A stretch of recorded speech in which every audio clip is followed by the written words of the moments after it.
በእንተ ሐውልታት በአብይ ጾሙ ንውጽውጽታ ማግስት የተሰጡ ምዕዳናት በቅዱስ ዮሐንስ አፈወርቅ። ትርጉም ገብረ እግዚአብሔር ኪደ። ክፍለ ትምህርት 9 ሰማያት ይነግራ ስብሐተ እግዚአብሔር። መዝሙር 18 ቁጥር 1። ይህ ክፍለ ትምህርት ሊቁ በቅርቡ ተገናኝተው እንደነበር ስለሚናገር 8ኛው ክፍለ ትምህርት ከሰጣቸው ከአንድ ቀን በኋላ መጋቢት 15 ቀን ሰኞ ዕለት እንዳስተማራቸው ያሳያል። በዚህ ክፍለ ትምህርት ሊቁ መሐላን ለተዉ ሰዎች ምስጋና ያቀርብላቸዋል። አንድ ሰው ምግብ ከበሉ በኋላ ቃለ እግዚአብሔርን በቤተ ክርስቲያን መጥቶ መማር ይገባል ወይስ አይገባም ብሎ ሊጠራጠር እንደማይገባው ያብራራላቸዋል። መጽሐፍ ቅዱስ ለምን ከብዙ ጊዜያት በኋላ ተሰጠ ለሚለው ጥያቄ ምላሽ ይሰጣቸዋል። ሰማያት የእግዚአብሔርን ክብር ይናገራሉ ለሚለው ኃይለ ቃል ከነባራዊ ዓለም ጋር በማያያዝ ያስተምራቸዋል። በመጨረሻም ከመሐላ ሊርቁ እንደሚገባ ይመክራቸዋል።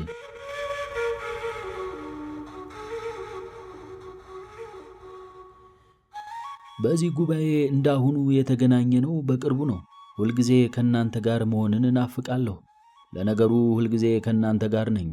ምንም እንኳን በአካል ከእናንተ ጋር ባልሆንም በፍቅር ኃይል ግን ሁልጊዜ አብሬያችሁ ነኝ። ከእናንተና ከእናንተ ድህነት ውጪ ሌላ ምንም ሕይወት የለኝምና።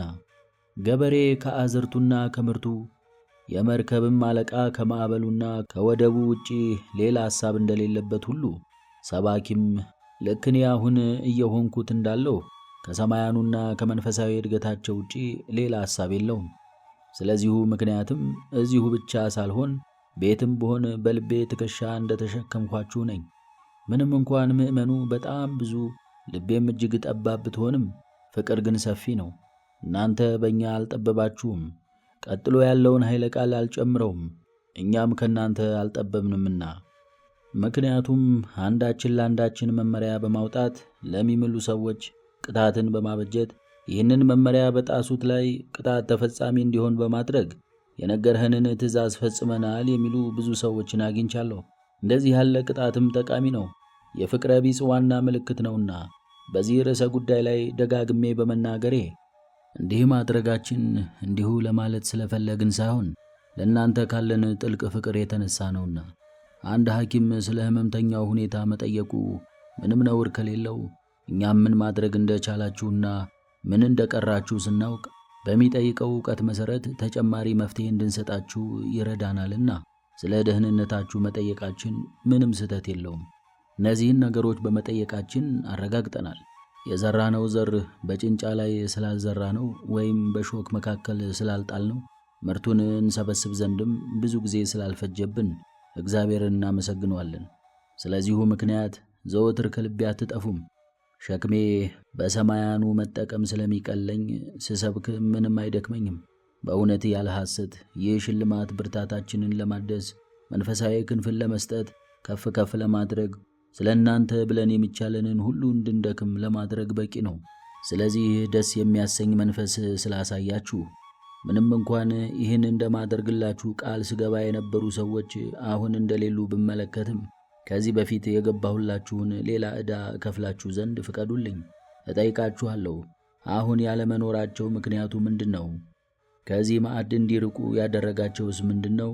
ሥጋዊ መብልን የበሉ ሰዎች ቃለ እግዚአብሔርን ማድመጥ እንደ መዳፈር አድርገው ያሰቡ ይመስለኛል። እንዲህ በማሰባቸው ግን ትክክል አይደሉም። ሥጋዊ መብልን በልቶ ቃለ እግዚአብሔርን መማር ተገቢ ባይሆን ኖሮ ጌታችን ክርስቶስም ከዚያ የምስጢር ራት በኋላ እንደዚያ ሰፊና ረዥም ትምህርትን ባላስተማረ ነበርና። ይህን ማድረግ ተገቢ ባይሆን ኖሮ ሕዝቡን በምድረ በዳው ከመገባቸው በኋላ ትምህርቱን ባላስተማራቸው ነበርና። ይህን ሰምቶ የሚደነቅ ሰው ካለ እንዲያውም በዚያ ሰዓት ቃለ እግዚአብሔርን መስማት እጅግ ጠቃሚ ነው እንለዋለን። ከመብልና ከመጠጥ በኋላ ልቦናህን በመብሉና በመጠጡ እንደጠገንከው ራስህንም ወደ ጉባኤው በማምጣት ልትጠግን ይገባሃል። እንዲህ ስታደርግም ድንገት ራስህን ሳትገዛ እንዳትቀር ጠንቃቃ ትሆናለህ። ብዙ ወይንን እንዳትጠጣ አብዝተህም እንዳትበላ ይረዳሃል። ወደ ቤተ ክርስቲያን እንደምትመጣ ካሰብክ ስትገባና ከወንድሞች ጋር ስትቀመጥ ወይን ስትሸታቸው መሳቂያ መሳለቂያ እንዳያደርጉህ ፈልገህ ወደህም ባይሆን በመጠን እንድትበላና እንድትጠጣ ያደርግሃልና። እነዚህን ነገሮች የምናገራቸው አሁን እዚህ ጉባኤ ላለኸው ለአንተ ሳይሆን በአንተ አማካኝነት እንዲሰሙ ላላቸው ለእነዚያ ለቀሩት ነው። አንድ ሰው ቃለ እግዚአብሔር እንዳይሰማ የሚያደርገው ምግበ ሥጋ መብላቱ ሳይሆን የገዛ ግዴለሽነቱ ነውና፣ አንተ ግን አለመጾም ነውር እንደሆነ እያመንክ በዚህ ላይ እጅግ ትልቅና ከባድ የሆነ ሌላ ስህተት፣ ይኸውም ከቅዱሱ ማዕድ አለመካፈል ማለትም ቃለ እግዚአብሔርን አለመማር ጨመርህበት። ሥጋህን መግበህ ነፍስህን ግን አስራብካት። ታዲያ እንዲህ ለማድረግህ የሚደረግልህ ይቅርታ እንደምን ያለ ይቅርታ ነው? ምናልባት ከምግበ ሥጋ ላለመጾምህ የሥጋህ ድካም እንደሆነ አድርገህ ልታመካኝ ትችል ይሆናል። ቃለ እግዚአብሔርን ላለመስማትህ የምታቀርበው ምክንያትስ ምን ይሆን? በእውነት ያለ ሐሰት ምግበ ሥጋን መብላት ቃለ እግዚአብሔርን ለመስማት ምንም እንቅፋት አይደለምና፣ ቁርስ የበላ ሰው ካለ ወደዚህ ጉባኤ መጥቶ ከእኛ ጋር እንዳይቀላቀል። ምግበ ሥጋ የበላ ሰው ቃለ እግዚአብሔርን መስማት የለበትም ብዬ ተናግሬ በሆን ኖሮ የምታመካኝበት ምክንያት በኖረህ ነበር። አሁን ግን ደስ እያለን እያባበልን እየለመንም እንድትመጡ ከጠየቅናችሁ ወደ እኛ ላለመምጣታችሁ የምታቀርቡት ምክንያት እንደምን ያለ ምክንያት ነው? ቃለ እግዚአብሔርን መስማት የማይገባውስ ምግበ ሥጋን የበላውንና የጠጣውን ሳይሆን የምናስተምረውን ትምህርት የማያስተውለው የሚያንጎላጅጀው የሚንቆራጠጠው ሰውነቱ እዚህ ሆኖ ሳለ ልቦናው ግን እዚህም እዚያም የሚዋልለው ሰው ነው። እንደዚህ አይነት ሰው ምንም መጾም ቢችል እንኳን ከጾሙ የማይጠቀም ሰማይ ነው። በሌላ መልኩ ደግሞ ቅን ንቁ ልቦናውን ሰብስቦ የሚያዳምጠው ሰው ምንም ቢበላና ቢጠጣም ባይጾምም እንኳን በእኛ ዘንድ እጅግ የተወደደው ሰማይ እርሱ ነው። ይህ ሕግ በእውነት በዓለማዊ ሸንጎና ጉባኤ ግልጽ ሆኖ የሚታይ ነው። የዚህ ዓለም ሰዎች እንዴት መንፈሳውያን ጠቢባን ሊሆኑ እንደሚገባቸው ስለማያውቁ የሚበሉት ሰውነታቸው እንዳይደክም ሳይሆን ከልክ በላይ ለመጥገብ ነው። የሚጠጡትም ጥማቸውን ለማርካት ሳይሆን ለመስከር ነው። ለዚሁ ምክንያትም ነገሮችን በሥርዓት ሊመሯቸው እንደማይችሉ ስለሚያውቁ ፍርድ ቤቶችንና የጉባኤ አዳራሾቻቸውን በምሽትና በእኩለ ቀን ላይ ይዘጓቸዋል። እዚህ ቤተ ክርስቲያን ግን እንዲህ አይደለም። እግዚአብሔር ይህንን ያርቅልን። ይልቁንም የሚፈለገው ራስን መግዛት ስለሆነ ምግበ ሥጋን የበላው ሰው የሚጾመውን ሰው ይፎካከራል። የሚበላውና የሚጠጣው ሆዱን ለመወጠር ወይንም ልቦናውን ለማጨለም ሳይሆን ሲደክም የሰውነትን ብርታት ለማግኘት ነውና። አሁን ስለዚህ ተግሣጽ መናገር ይበቃናል። ምንም እንኳን ልባችን ወደ ጉባኤው ባልመጡ ሰዎች ምክንያት ትምህርቱን እንስጥ ወይስ አንስጥ ብሎ ቢያወላዳም አሁን በተነሳንበት ርዕሰ ጉዳይ የምንነጋገርበት ጊዜ ነው። ሩህሩህ እናት ምግብ አዘጋጅታ ልታቀርብ ስትል ሁሉም ልጆቿ ተሟልተው እንዳልተገኙ ባየች ጊዜ እንደምታዝን እንደምትተክዝ ሁሉ እኔም ልክ እንደዚህ ሆኛለሁ። ወንድሞቻችን እንዳልመጡ ስመለከት ከዚህ በፊት እሰጣችሁ ዘንድ የገባሁላችሁን ዕዳ ለመስጠት ሳስብ ልቤ ያወላውላል። ይህንን ሐሳቤን የሚያስወግድልኝ ኃይል ግን ከእናንተ ዘንድ አለ። እዚህ ያስተማርኳችሁን ሁሉ እንደምትነግሯቸው ቃል ከገባችሁልኝ ልንከፍላችሁ ያለንን ዕዳ ሁሉ እንሰጣችኋለን። ይህም ሁለት ጥቅም አለው። አንደኛ፣ ትምህርቱን ስትነግሯቸው መቅረታቸውን እንዲገነዘቡት ታደርጓቸዋላችሁ። ሁለተኛ፣ ትምህርቱን ለሌሎች ሰዎች በትክክል እንደምትነግሯቸው አውቃችሁ በአንቃዶ ልቦና ሆናችሁ ታዳምጣላችሁ። መልካም። አሁን ሐሳቡ ይበልጥ ግልጽ ይሆንልን ዘንድ እንደገና ከመጀመሪያው አንስተን እንመልከተው። ከዚህ በፊት መጽሐፍ ቅዱስ ከብዙ ዓመታት በኋላ የተሰጠው ለምንድን ነው ብለን ጠይቀን ነበር። ምክንያቱም ይህ መጽሐፍ የተሰጠው በአዳም ወይም በኖህ ወይንም በአብርሃም ጊዜ ሳይሆን በሙሴ ጊዜ ነው። ብዙ ሰዎችም ይህ መጽሐፍ ጠቃሚ ቢሆን ኖሮ ገና ከመጀመሪያው አንስቶ መሰጠት ነበረበት፣ የማይጠቅም ቢሆን ኖሮ ደግሞ በኋላም ቢሆን መስጠት አልነበረበትም ብለው ሲናገሩ ሰማለሁ። ይህ ግን ያረጀ ያፈጀ አመክንዮ ነው።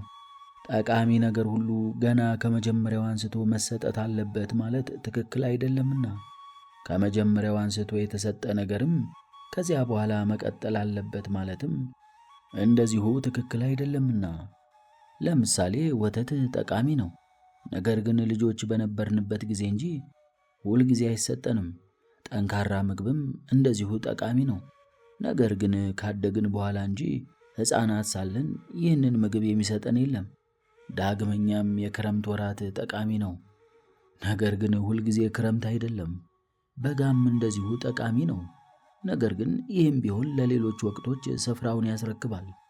እናስ ቅዱሳት መጻሕፍት ጠቃሚ አይደሉም ይላሉን? እንዲሁ ለሚሉ ሰዎች እኔም እንዲህ ብዬ መልስላቸዋለሁ። ቅዱሳት መጻሕፍት እጅግ ጠቃሚዎችና በጣም አስፈላጊዎች ናቸው። ጠቃሚ ከሆኑ ታዲያ ከመጀመሪያ አንስተው ያልተሰጡን ለምንድን ነው ብለው እነዚያ ሰዎች ይጠይቃሉ።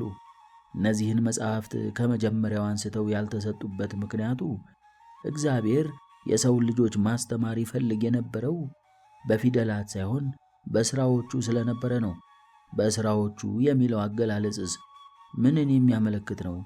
በሥነ ፍጥረት ራሱ ለማለት ነው።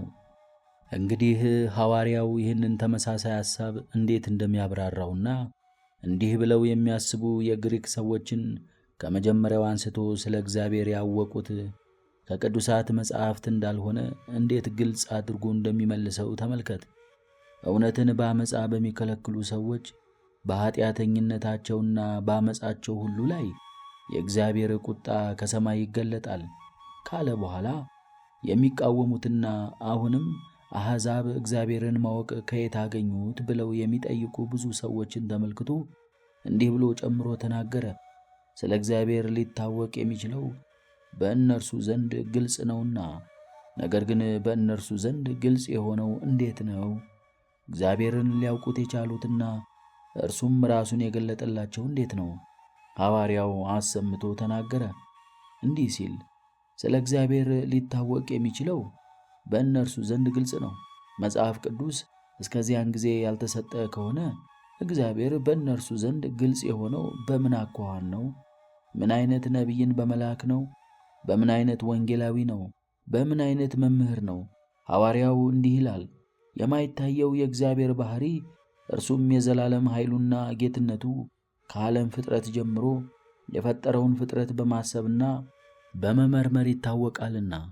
እንዲህ ሲል ወዶ ሰዎች ፈጣሪያቸው ማን እንደሆነ ከሥራው ያውቁ ዘንድ እግዚአብሔር ፍጥረታቱን በመካከላቸው አኑሯል። ይኸውም ሌላው ጸሐፊ እንዲህ ብሎ የገለጸው ነው። በፍጥረታት ውበትና ታላቅነት የፍጥረታት ፈጣሪ ይታያል። የፍጥረታትን ታላቅነት አየህን? እንኪያስ ይህን ላደረገ የፈጣሪ ኃይል እጹብ ድንቅ በል። የፍጥረታትን ውበት ተመለከትክን? እንዲህ አድርጎ ላስጌጣቸው ጥበበኛ ግሩም ግሩም በል። ነቢዩ ሰማያት የእግዚአብሔርን ክብር ይናገራሉ ብሎ ሲናገር የገለጸውም ይህንን ነበር። እስኪ ንገረኝ፣ ሰማያት የእግዚአብሔርን ክብር የሚናገሩት እንዴት ነው? ድምፅ የላቸውም፣ አፍ የላቸውም፣ አንደበትም የእነርሱ አይደለም። ታዲያ ክብሩን የሚናገሩት እንዴት ነው? ተዘርግተው በመታየታቸው ነዋ። የሰማዩን ውበት፣ ስፋት፣ ርቀት፣ አቀማመጥ፣ አሰራር ለዚህን ያህል ረዥም ዘመናት እንዲህ መጽናቱን ስትመለከት ድምፅ እንዳለው ሆኖ ይሰማሃል። እርሱን በማየትህ ትማራለህ። እንዲህ መልካምና እንግዳ ፍጥረት አድርጎ የፈጠረውን ፈጣሪ ታመሰግናለህ። ሰማያት ዝም ሊሉ ይችላሉ። ለሚያያቸው ግን ከመለከት ድምፅ ይልቅ ከፍ ብሎ የሚሰማ ቃሉን ያወጣሉ። ከጆሮ ይልቅ ዓይን እርግጠኛና በትክክል መለየት የሚችል ነውና በጆሮአችን ሳይሆን በዓይናችን ያስተምሩናል። እግዚአብሔር በመጻሕፍትና በፊደላት ትምህርቱን ሰጥቶ ቢሆን ፊደልን የሚያውቅ ሰው ብቻ ትምህርቶቹን በተማረ ነበር። ያልተማረው ሰው ግን ሌላው ሰው ካልነገረው በቀር ከዚህ ምንጭ አንዳች ረብ ጥቅም ሳያገኝ በሄደ ነበር። ዳግመኛም ፊደላቱ የተጻፉበትን ቋንቋ የሚያውቅ ሰው በፊደላቱ ውስጥ ያለውን ሐሳብ መረዳት በተቻለው ነበር። እስኩቴሱ፣ አረማዊው፣ ህንዳዊው፣ ግብፃዊው እንደዚሁም ይህን ቋንቋ የማያውቁ ሌሎች ሰዎች ግን ምንም ትምህርት ሳያገኙ በሄዱ ነበር። ከሰማያት አንጻር ግን እያንዳንዱ ሰው በጆሮው ሳይሆን ወደ ልቦናው ዘልቆ በሚገባው በዓይኑ ይህንን ድምፅ ለይቶ መስማት ስለሚቻለው እንዲህ ማለት አይቻልም። ለሚታዩ ነገሮች ተመሳሳይ የሆነ ግንዛቤ አለው። ልክ በቋንቋ ያለው አይነት ልዩነት የለም። በዚህ ረገድ ያልተማረውም የተማረውም ነዳዩም ባለጸጋውም ሰው እኩል ማየት ይችላል። ማንም ሰው በየትኛውም የምድር ክፍል ቢሆን ወደ ላይ ቀና ካለ ተዘርግተው ከሚታዩ ሰማያት ጠቃሚ ትምህርትን ያገኛል። ነቢዩም ራሱ አረማውያን፣ ግሪካውያንና ሌሎች ያለ ልዩነት የሰው ልጆች በሙሉ ገልጦ በሚሰሙት መንገድ ስነ ፍጥረት ድምፅን አውጥቶ እንደሚናገር አልቦ ነገር ወአልቦ ነቢብ ዘኢትሰማዐ ቃሎሙ፣ ነገር የለም መናገርም የለም ድምፃቸውም አይሰማም በማለት ግልጽ አድርጎታል።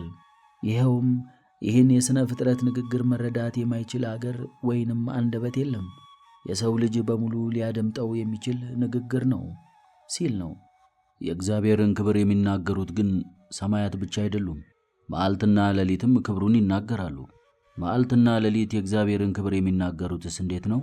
እርግጥ ነው ሰማያት በውበታቸውና በታላቅነታቸው እንዲሁም በሌላው ሁሉ የሚመለከታቸውን ንጹሕ ድንቅ ያሰኛሉ። ወደ ፈጣሪያቸው በማመልከትም ግሩም ያስብላሉ። መዓልትና ሌሊት ግን እንደዚህ ያለ ነገር የሚያሳዩን እንዴት ነው? እውነት ነው፣ መዓልትና ሌሊት የእግዚአብሔርን ክብር የሚናገሩት ልክ ሰማያት በሚናገሩበት መንገድ አይደለም። ሰማያት ከሚናገሩት ባልተናነሰ በሌላ መንገድ ግን ይናገራሉ። ለምሳሌ ፍጹም በሆነ ስምምነታቸውና ሥርዓታቸው ልዩ በብረት ዘንግና በሚዛን እንደተለኩ ሆነው እንዴት ዓመቱን ሙሉ እንደሚከፋፈሉት የዓመቱን ሁሉ ርዝመትም እንዴት ለሁለት እንደሚጋሩት ስታስብ እንዲህ አድርጎ ባዘጋጀው በእግዚአብሔር ላይ ትደነቃለህ። ልክ ሁለት እህትማማቾች በብዙ ፍቅርና በጥቂቱም ቢሆን እርስ በርሳቸው ሳይነቃቀፉ የአባታቸውን ውርስ እንደሚከፋፈሉ መዓልትና ሌሊትም ዓመቱን እኩል እጅግ በጣም ተመጣጣኝ በሆነ ርዝመት የየራሳቸውን ድንበር በመጠበቅ አንዳቸውም አንዳቸውን ሳይገፋፉ ተከፋፍለውታል። ይህን ያህል ትውልድ ሲያልፍ መዓልት በክረምት ላይ ረዝሞ አያውቅም።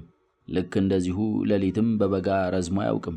በዚህ ትልቅና ረዥም የጊዜ ርቀት መካከል በጥቂቱም በግማሽ ሰዓት ምን ግማሽ ሰዓት የዓይን ጥቅሻ ያህልም ቢሆን አንዱ አንዱን አታሎ አያውቅም።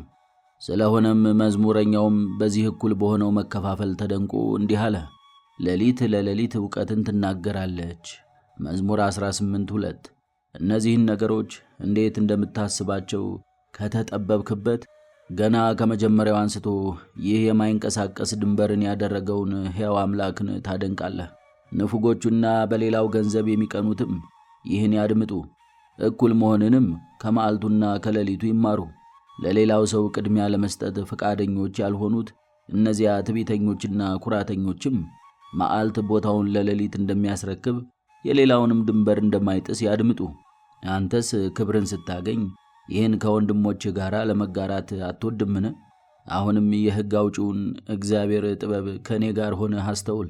ቡቃያዎች ገና ለስላሳ እያሉ ብዙ ቅዝቃዜን በሚሹበት ከባዱን የፀሐይ ጨረርም መቋቋም በማይችሉበት ወርሃ ክረምት ላይ ሌሊቱ እንዲረዝም ጥቂት አደግ ሲሉ ግን መዓልቱም ከእነርሱ ጋር አብሮ እንዲያድግ ፍሬው ሲደርስም ይበልጥ እንዲረዝም አደረገ።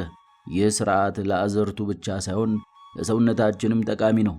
በክረምት ጊዜ የመርከብ መሪውም፣ መርከበኛውም፣ ተጓዡም፣ ወታደሩም፣ ገበሬውም በብርዱ ምክንያት ብዙውን ጊዜ ከቤት ቁጭ ስለሚል ብዙ ሥራ ስለማይኖር ሰዎች ምንም ሥራ ላይሰሩበት የቀኑ ርዝማኔ አላስፈላጊ እንዳይሆን እግዚአብሔር የዚህን ወቅት አብዛኛውን ጊዜ በሌሊት እንዲያልፍ ወስኖታል። ወቅታቱ ፍጹም በሆነ ሥርዓት ክብ ሰርተው እንደሚዘፍኑ ቆነጃጅት እንዴት ደስ በሚያሰኝ ስምምነት አንዳቸው በአንዳቸው መተላለፋቸውን በመካከል ያሉት የመጸውና የጸደይ ወቅታትም ሳያቋርጡና ቀስ በቀስ እንዲሁም ያለምንም ሁከት መሻገራቸውን ማን አምልቶ ሊናገረው ይችላል?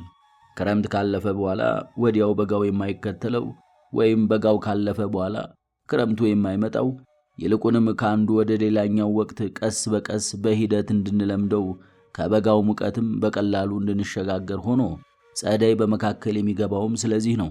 ከአንዱ ወቅት ወደ ሌላኛው ወቅት ስንሸጋገር ጉዳት እንዳያመጣብንና ቀስ በቀስ እንዲሆንልን አስቦ እግዚአብሔር ከበጋ በኋላ ጸደይ ከክረምት በኋላም መጸው እንዲኖር አደረገ። ታዲያ ሰማያትን እየተመለከተ ባህሩንና የብሱን እያየ የወቅታቱን መስማማት እያስተዋለ የመዓልትና የሌሊት የማይዛባ ሥርዓትን እየተገነዘበ እንደዚህ ባለ ጥበብ እነዚህን ያከናወናቸውን እግዚአብሔርን ከማመስገን ይልቅ ካለመኖር ወደ መኖር የመጡት በራሳቸው እንደሆነ እንደተዘጋጁ አድርጎ ሊያስብ የሚችል ማን ክፉና ጎስቋላ ሰው ነው? በዚህ ርዕስ ላይ የምናገረው ገና አለኝ። የእግዚአብሔርን ክብር የሚናገረው የሥነ ፍጥረታት ትልቅነትና ውበት ብቻ ሳይሆን አኳኋናቸው ራሱ የዚህ ዓለም አስገኚ የሆነውን የእግዚአብሔርን ክብር ይመሰክራሉና። እነዚህን ሥነ ፍጥረታት ሲያበጃጃቸውና ሲፈጥራቸው ከመጀመሪያው አንስተን ስላልነበርን ኖረንም ቢሆን እንኳን እንደምን ባለ ኃይል ካለመኖር ወደ መኖር እንዳመጣቸው ልናውቅ ስለማንችል ከመመርመር በራቀ መንገድ ሁሉንም ነገሮች አንድ ላይ በማዋሃድ የእነዚህ ፍጥረታት አኳኋን ለእኛ አስተማሪ እንዲሆን አደረጋቸው። ምናልባት የተናገርሁት ነገር በደንብ ግልጽ ላይሆን ይችላል። ስለዚህ እንደገና በተብራራ መንገድ ግልጽ አድርጌ ልናገረው ይገባኛል። ሁሉም ሰው እንደሚያስበው ውሆች ምድርን ሳይሆን ምድር ውሃን ቢሸከም ተፈጥሯዊ ነው። ምድር ጥቅጥቅ ያለ ክብደት ያለው ጠንካራና ደረቅ ስለሆነ የውሃን ተፈጥሮ መሸከም ይችላል። ውሃ ግን የሚዋልል ጥቅጥቅ ያላለ ለስላሳ ፈሳሽ፣ ወደ እርሱ የሚጨመሩትንም ማስረግ ስለሚችል ምንም ያህል ቀላል ክብደት ቢኖረውም እንኳን ደረቅ አካልን ሊያንሳፍፍ አይችልም። ዘወትር ትንሽ ጠጠር ወደ እርሱ ቢጣልበት እንደሚያሰምጠው እንደሚያሳልፈውና ወደ ጥልቁም እንደሚያወርደው እውነት ነው። ስለዚህ ትንሽ ጠጠር ሳትሆን ምድርን በመላ በውሃ ላይ ስትንሳፈፍና ሳትጠልቅ ስትቀር ተመልክተህ እነዚህን ነገሮች ከሕሊናት ሁሉ በላይ በሆነ አኳኋን ያከናወናቸውን የእግዚአብሔርን ኃይል አድንቅ። ምድር በውሃ ላይ እንደተንሳፈፈች የሚናገር የት አለ ብለህ ትጠይቀኝ ይሆናል። እኔም እንዲህ ብዬ መልስልሃለሁ። ነቢዩ እንዲህ ሲል ተናግሮታል። ውእቱ በባሕር ሳረራ ወበአፍላግኒ ውእቱ አጽንዓ። እርሱ በባሕሮች መስርቷታል፣ በፈሳሾችም አጽንቷታል። ዳግመኛም በሌላ አንቀጽ እንዲህ አለ፣ ምድርን በውሃ ላይ ያጸና ምን ትላለህ? ውሃ ትንሽ ጠጠርስ እንኳን ሊያንሳፍፍ አይቻለውም። እንዲህ ትልቅ የሆነችውን ምድርን ተራሮችንም፣ ኮረብቶችንም፣ ከተሞችንም፣ እጽዋትንም፣ ሰዎችንም እንስሳትንም ግን ተሸክሟል። አልሰጠመችምም። ምን እላለሁ? አልሰጠመችም። እንዴት ሊሆን ቻለ? ውሃው ለዚህን ያህል ረዥም ዘመናት ከምድር መሠረት ጋር ተገናኝቶ ሳለ እንዴት ምድሪቱ አልሟሟችም? እንዴትስ ሁለመናዋ ጭቃ አልሆነም? እንጨት ወደ ውሃ ቢጨመር ከጥቂት ጊዜ በኋላ ይሻግታል፣ ይበሰብሳልም። እንጨት ብዬ የምናገረው ስለምንድን ነው? ከብረት የጠነከረ ምን አለና። ነገር ግን ይህም ቢሆን ለብዙ ጊዜ በውሃ ውስጥ ሲቆይ ይላላል፣ መገኛው ምንድን ነውና። እንዲህም ስለሆነ የኮበለሉ አገልጋዮች እግረ ሙቃቸውንና ሰንሰለታቸውን ይዘው ሲሸሹ ወደ ውሃ ጅረት ይሄዳሉ፣ የታሰረው እግራቸውንም በዚያ ይዘፍቃሉ። በዚህ መንገድ ብረቱን ካላሉት በኋላም በድንጋይ ቀጥቅጠው ይሰብሩታል። እርግጥ ነው ብረት ይላላል፣ እንጨት ይበሰብሳል፣ ድንጋዮች በውሃ እርሰው ይፈረካከሳሉ። እንዲህ ትልቅ የሆነችው ምድር ግን ሳትሰጥም ሳትበሰብስ ሳትጠፋ ለዚህን ያህል ረዥም ጊዜ በውሃ ላይ ጸንታ ቆይታለች። በእነዚህ ነገሮች መደነቅንና መገረምን የማይዘው ስነ ፍጥረታትን እንዲህ ያጸናቸው የተፈጥሮ ሥራ ሳይሆን የእግዚአብሔር መግቦት ነው ብሎ አስምቶ በእምነት የማይናገረው ማን ሰው ነው? በመሆኑም አንዱ ምድርን ያለ ምሰሶ ያጸናት ማን ነው በማለት ይጠይቃል። ሌላውም እስመ ውስተ እዴሁ ኩሉ አጽናፈ ዓለም፣ የምድር ዳርቻዎች በእጁ ውስጥ ናቸው በማለት ይመልሳል። እነዚህ አገላለጾች እርስ በርሳቸው የሚቃረኑ ቢመስሉም እንኳን ፍጹም የተስማሙ ናቸው። እርሱ በባሕሮች መስርቷታል ብሎ የተናገረው እርሱ ያለ ምሰሶ አጸናት ካለው ጋር አንድ ነውና፣ በውሆች ላይ መቆም ማለትና ያለ ምሰሶ መቆም ማለት አንድ ነውና። እንዲህ ከሆነ ታዲያ ምድር የተንሳፈፈችውና መሠረቷን ያደረገችው የት ነው? እርሱ ራሱ ምን እንዳለ አድምጥ። የምድር ዳርቻዎች በእጁ ውስጥ ናቸው። እንዲህ ሲባል ግን እግዚአብሔር ልክ እንደ ሰው የሚታጠፍና የሚዘረጋ እጅ አለው ለማለት ሳይሆን ሁሉንም ነገሮች የሚይዛቸውና ምድርንም የሚያጸናት ኃይሉ እንደሆነ ታውቅ ዘንድ ነው። አሁን የተናገርሁትን ካላመንኸኝ ግን የምታየውን ነገር እመን። ይህን ዕጹብ ድንቅ ጥበብ በሌላ አካል ግብር ታየዋለህና። እሳት በባሕሪው ወደ ላይ ይንበለበላል፣ ሁልጊዜም ወደ ላይ ይወጣል።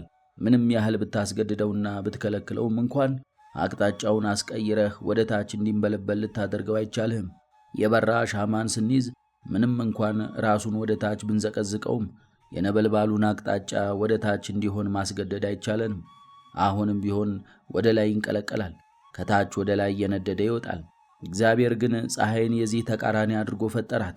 እግዚአብሔር የፀሐይ ጨረር ወደ ታች እንዲረጭ ብርሃኗ ወደ ምድር አቅጣጫ እንዲሆን አድርጎ ስለፈጠራትም ሰማያት ሁሉ ጎበብ ባለ እንደ ጃንጥላ በሆነ ቅርጻቸው ፀሐይን እንዲህ ይሏታል። ወደ ታች ተመልከቺ፣ በሰው ልጆች ላይ አብሪ፣ ጥንቱም የተፈጠርሽው ለእነርሱ ነውና። የበራ ሻማ የጨረሩና የብርሃኑ አቅጣጫ ወደ ታች እንዲያደርግ ማስገደድ አይቻልም። ይህቺ ትልቅና አስደናቂ ኮከብ ግን ወደ ታች ታዘነብላለች። የምታደምጠው ይህን እንድታደርግ ያዘዛትን ኃይለ እግዚአብሔርን ነውና። አሁንም ሌላ ይህን የመሰለ ምሳሌ አንስቼ አስረዳህ ዘንድ ትወዳለህን? ውሆች ይህን የምናየውን ሰማይ ጠፈር በላያቸው ላይ ተሸክመውታል። ምንም እንኳን የውሃ ባህሪ እንዲህ ባይሆንም ይህ ውሃ ወደ ታች አይፈስም ወይም ቦታውን አይለቅም። ውሃ የሚፈሰው ጎድጎድ ወዳለ ቦታ ነው። ጉብ ያለ ቦታ ሲሆን ግን በሁሉም አቅጣጫ ይንሸራተታል። ጥቂት ጠብታስ እንኳን እንደዚህ ባለ ቦታ ላይ ጸንቶ አይቆምም። ነገር ግን እነሆ ይህ ዕጹብ ድንቅ ነገር በሰማያት አለ። ነቢዩም ይህን ሁኔታ እንዲህ ሲል ገልጾታል። የሰማያት በላዮች ውሆች እግዚአብሔርን አመሰገኑት።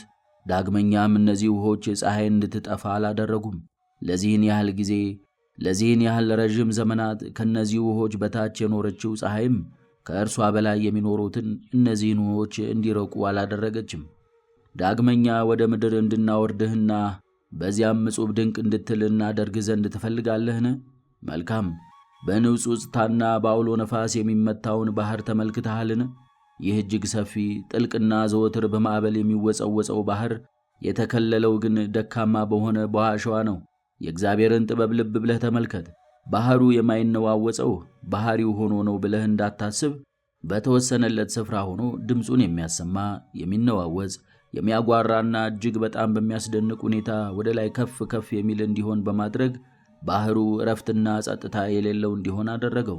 ወደ ዳርቻው ሲመጣና ከአሸዋው ጋር ሲገናኝ ግን ውሃው በተወሰነለት ስፍራ ጸንቶ የሚኖረው በተፈጥሮ ሥራ ሳይሆን የእግዚአብሔር ኃይል ይህን እንዳደረገ ትማር ዘንድ ይህን አቁሞ ወደ ራሱ ይመለሳል።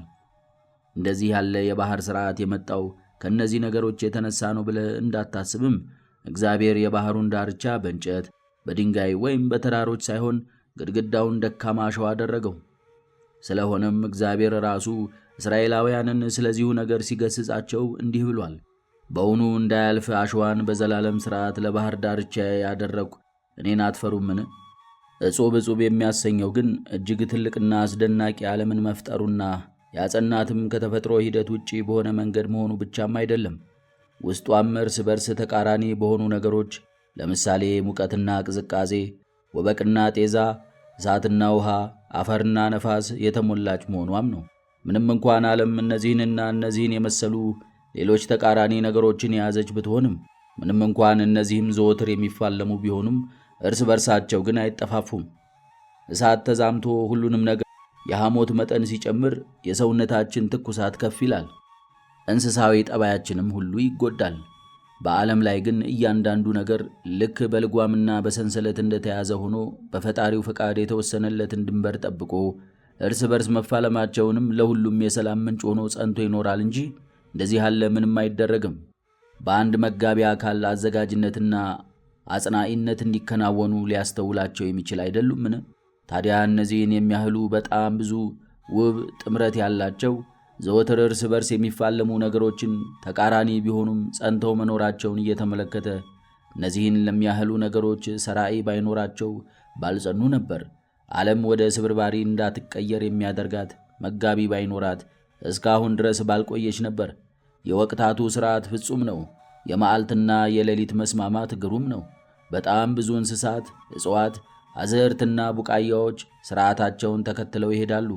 አንዳቸውስ እንኳን እስከ ዛሬ ድረስ ጠፍተውና ከመኖር ወደ አለመኖር ሄደው አያውቁም ብሎ የማያንሰላስል ማን ሰነፍና አላዋቂ ሰው ነው? በእነዚህ ነገሮች ላይ ብቻ ሳይሆን በሌሎች ብዙ ነገሮች ላይም ከዚህ በላይ አስፍተን አምልተን ንግግራችንን መቀጠል ብሎም በጎ ነገሮችን መማማር እንችል ነበር። ነገር ግን ይህንን ለነገ አሳድረን እስካሁን ድረስ የተነጋገርናቸውን ነገሮች በሕሊናችን ጓዳ በልቦናችን ሰሌዳ ኑረን ለሌላው ሰው ይህንን ለማሳየት እንጣር። በእርግጥ እነዚህ ያነሳናቸው ሐሳቦች ጥልቀት ለጆሮዎቻችሁ እንግዳ እንደመሰሉ አውቃለሁ። ጥቂት ትጋትን ብናሳይና ከእነርሱ ጋር መለማመድ ብንችል ግን ሌሎች ሰዎችንም በቀላሉ ማስተማር ይቻለናል። አሁን ለእናንተ ለምንወዳችሁ ይህንን እናገር ዘንድ ይገባናል። በዚህ የሥነ ፍጥረት ታላቅነት እንኳን እግዚአብሔር ክብርን ከሰጠን እኛም በንጹሕ ንግግር እርሱን ልናከብረው ይገባናል። ምንም እንኳን ተዘርግተው በመታየት ብቻ ቢሆኑም ሰማያት የእግዚአብሔርን ክብር ይናገራሉ። ስለዚህ እኛም በመናገር ብቻ ሳይሆን በአርምሞም የእግዚአብሔርን ክብር ልንናገር፣ በተግባራዊ ሕይወታችንም ብሩህነትም ሌሎች ሰዎች ዕጹብ ድንቅ ልናሰኛቸው ይገባናል። በልብ መታሰቡ፣ በቅዱሳት መጻሕፍት መዘገቡ፣ በቃልም መነገሩ ከፍ ከፍ ይበልና ጌታችንም እንዲህ ብሏልና መልካሙን ሥራችሁን አይተው በሰማያት ያለውን አባታችሁን እንዲያከብሩ ብርሃናችሁ እንዲሁ በሰው ፊት ይብራ። ማቴዎስ ወንጌል ምዕራፍ 5 ቁጥር 16። አንድ ኢአማኒ ሰው አማንያንን ራሳችሁን የምትገዙ ትሑታን፣ ሥርዓት ያላችሁን እናንተ ሲመለከት እንዲህ ይላል፣ የክርስቲያኖች አምላክ በእውነት ያለ ሐሰት ታላቅ ነው። የፈጠራቸውስ እንዴትና ከምንድን ነው? ከሰውነት ወደ መላእክትነት ለውጧቸዋልን? ቢንቋቸው ቢዘልፏቸው፣ እነርሱ ግን መልሰው ነቀፋ ዘለፋ አይናገሩም። ቢደበድቧቸው አይቆጡም። አንድ ሰው ቢጎዳቸው ስላሰቃያቸው ሰው ይጸልያሉ። ጠላት የላቸውም። ክፋት ምቀኝነት የለባቸውም። ከከንቱ ውዳሴ የራቁ ናቸው። ሐሰት መናገርን አልተማሩም። የሐሰት መሐላን አይታገሱም። እነርሱም በፍጹም አይምሉም። ከአፋቸው መሐላን ከሚያወጡ ይልቅ ምላሳቸው ቢቆረጥ ይመርጣሉ። ስለ እኛ እንዲናገሩት የምናደርግበት ምክንያት እንደዚህ ያሉ ነገሮች መሆን አለባቸው። የመሐላን ልምድ ልናስወግድ ይገባናል። ምንም ቢሆን ለውድ ልብሶቻችን የምንሰጠው ክብር ያህል እንኳን ለእግዚአብሔር ክብር ልንሰጥ ያስፈልጋል። ከሌሎች ልብሶቻችን ይልቅ አንድ የተሻለ ልብስ ቢኖረን በየጊዜው እንለብሰው ዘንድ አንሻም። ስመ እግዚአብሔርን ግን የትም እንዲሁ ዝም ብለን እንጠራለን። ይህስ እንደምን ያለ ስንፍና ነው! እማልዳችኋለሁ እማጸናችኋለሁም ይህን መመሪያ በማስመልከት እስከ መጨረሻው ድረስ ይዘነው እንዝለቅ እንጂ የገዛ ደህንነታችንን አንናቅ። አሁንም መሐላን አስመልክቼ ደጋግሜ ስመክራችሁ ግዴለሾች ናችሁ ብዬ እናንተን ለመውቀስ ሳይሆን ብዙ ለውጥን ስላየሁባችሁ ይህም ሁሉ ግብር ከግብ እንድታደርሱትና ወደ ፍጻሜ እንድታመጡት ከመሻቴ የተነሳ ነው። አንድ ጨዋታ ሲደረግ ደጋፊው የሚያደርገውም እንደዚህ ነው። ድል ለማድረግ የተቃረቡትን ትልቅ የሆነ ድጋፍን በመስጠት ያበረታቷቸዋል። ስለዚህ እኛም በምንም መልኩ ልንዝል አይገባንም። ይህን ለማሻሻል ከጫፍ ደርሰናልና አስቸጋሪነቱንም መጀመሪያ ላይ ነበር። አሁን ግን የክፉ ልማድ አብዛኛው ክፍል ተቆርጦ ተጥሏል። የሚቀረው ጥቂት ክፍል ነው። ይህ የቀረውን ጥቂቱን ክፍል ለማስወገድም ብዙ ድካምን አይጠይቅም። እኛ ራሳችን ለመለወጥ፣ ለሌሎች አስተማሪዎች ለመሆን፣ ቅዱሱን የበዓለ ትንሣኤን በዓል በእምነት ለማየት ታላቅ በሆነ ሐሴት ተሞልተንም ከበዓሉ 2 ወይም 3 እጥፍ የሆነን የተለመደውን የደስታን አዝመራ ለመሰብሰብ መጠነኛ የሆነ ንቁነትና ለአጭር ጊዜ የሚቆይ ትጋት ብቻ በቂ ነው። ከጾም ድካም ማረፍ በከበረና ሊያገኙት በሚገባ ዘውድ መቼም መቼ በማይጠፋ ዘውድ ተጊጦ ወደዚያ ቅዱስ ወቅት የመድረስ ያህል አያስደስትምና። ነገር ግን ለውጡ በፍጥነት እንዲከናወንላችሁ የምንነግራችሁን ነገር አድርጉ። በቤታችሁ ግድግዳ ላይና በልቦናችሁ ሰሌዳ ላይ ያንን በራሪው ማጭድ ቅረጹት። የሚበረው በእርግማን ጊዜ እንደሆነ አስቡ። ይህንን ዘወትር አስታውሱት። ሌላ ሰው ሲምል ብትመለከቱት ያንን እንዳያደርግ ከልክሉት፣ አስቁሙት፣ ተጠንቀቁለት። እናንተም የራሳችሁን ቤት ጠብቁ። ራሳችንን ለመለወጥ ብቻ ሳይሆን ሌሎች ሰዎችም እንዲለወጡ የምናደርግ ከሆነም ሌሎች ሰዎችን ለማስተማር ስንል ሌሎች ሰዎች እንዲያደርጉት ነግረናቸው እኛ ግን ያ እንዲያደርጉት ያዘዝናቸውን ካልፈጸምን እንድናፈር ስለሚያደርገን እኛ ራሳችን ወደምንፈልገው ግብ ፈጥነን እንደርሳለን። ስለ እነዚህ ነገሮች ከዚህ በፊት የሚበቃ ያህል ስለተነጋገርን ከዚህ በላይ ምንም ማለት አያስፈልግም። አሁን የተናገርነው እንኳን ለማስታወስ ያህል ብቻ ነው። ነገር ግን እኛ ይህን አድርገን አንበቃምና እኛ ለራሳችን ከምናስበው በላይ ስለ እኛ የሚያስብልን ቸሩ እግዚአብሔር በዚህ ረገድና በበጎ ምግባር ሁሉ ፍጹማን ያድርገን። የጽድቅ ፍሬ ፈጽመንም ከባሕሪ አባቱ ከአብ ከባሕሪ ሕይወቱ ከመንፈስ ቅዱስ ጋር ክብሩ አንድ የሚሆን ጌታችን ኢየሱስ ክርስቶስ በቸርነቱና ሰውን በመውደዱ ርስቱንና መንግሥቱን ለመውረስ የበቃን ያድርገን። ይእዜኒ ወዘልፈኒ ወዓለም ዓለም አሜን።